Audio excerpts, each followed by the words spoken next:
이렇게 은은한 나무 향기를 맡으며 숲을 걷다 보면 울적했던 기분도 사라지고 머리까지 맑아지는 것 같은데요. 삼림욕을 하면서 맡을 수 있는 숲과 나무의 향기에는 엄청난 비밀이 숨겨져 있다고 합니다. 숲 사람을 보듬다. 오늘은 숲에서 나는 이 독특한 향기, 바로 피톤치드에 대해서 자세히 알아보겠습니다. 숲속에는 식물뿐만 아니라 많은 동물들이 살고 있습니다. 그런 만큼 동물의 배설물도 많을 것이고 냄새도 많이 날 법한데 배설물 냄새보다 싱그러운 숲향기가 많이 나는 이유, 바로 이 피톤치드라는 물질 때문이라고 합니다. 피톤치드는 식물이 병원균이나 해충에 저항하기 위해 내뿜거나 분비하는 물질을 말하는데요. 그렇다면 식물은 왜 피톤치드를 분비할까요?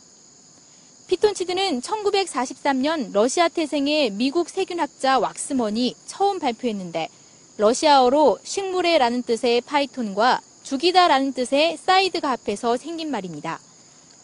식물은 스스로 움직이지 못하기 때문에 병원균이나 해충으로부터 자신을 보호하기 위해 살균력 있는 방향성 물질인 피톤치드를 분비한다고 합니다.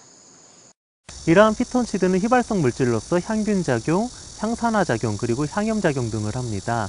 그리고 편백나무, 그리고 잣나무, 구상나무, 삼나무 등에 많다고 할 수가 있고요. 그리고 나뭇잎에 많이 이게 분포하고 있기 때문에 나뭇잎이 많을수록 그 나무가 방출하는 피톤치드의 양이 많다고 할 수가 있습니다.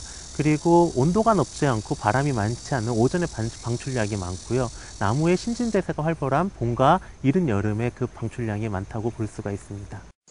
최근 들어 피톤치드에 대한 연구가 활발하게 진행되고 있습니다.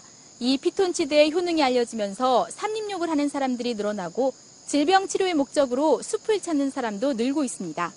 그런데 이렇게 삼림욕을 하다 보면 우리 몸속에서 세라토닌이라는 호르몬 분비가 활성화된다고 하는데요. 그렇다면 이 세라토닌은 우리 몸에 어떤 영향을 미칠까요?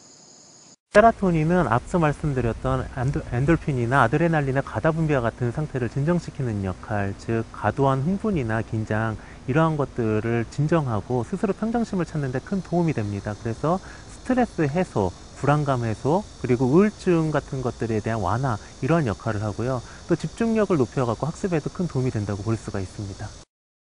아이가 태어나 유아기를 거쳐 청소년기를 지나는 동안에는 육체 회복력이 굉장히 빠르다는 사실, 여러분도 잘 알고 계시죠? 하지만 성인이 되면 면역력의 차이가 생겨납니다. 숲속의 식물에서 발산되는 피톤치드가 직접적인 치료 효과를 가진 삼림욕의 실체이긴 하지만 숲이 가진 다양한 환경은 피톤치드 못지않게 놀라운 효과가 있습니다. 숲의 무형적인 혜택, 이를테면 숲의 고요함과 아늑함, 일상으로부터의 탈출감, 그리고 숲의 푸른 색채는 숲으로 들어오는 사람의 마음을 치유한다고 하고요. 숲의 밝은 기운, 계곡에서 나는 맑은 물, 숲서 일어난 오솔길은 사람의 신체를 치유한다고 합니다. 청고마비의 계절 가을입니다. 특별히 귀한 보양식을 먹지 않더라도 이렇게 숲을 거닐며 삼림욕을 하고 책 한 권 읽는다면 그것이 바로 소중한 나의 건강을 지키는 지혜가 아닐까요?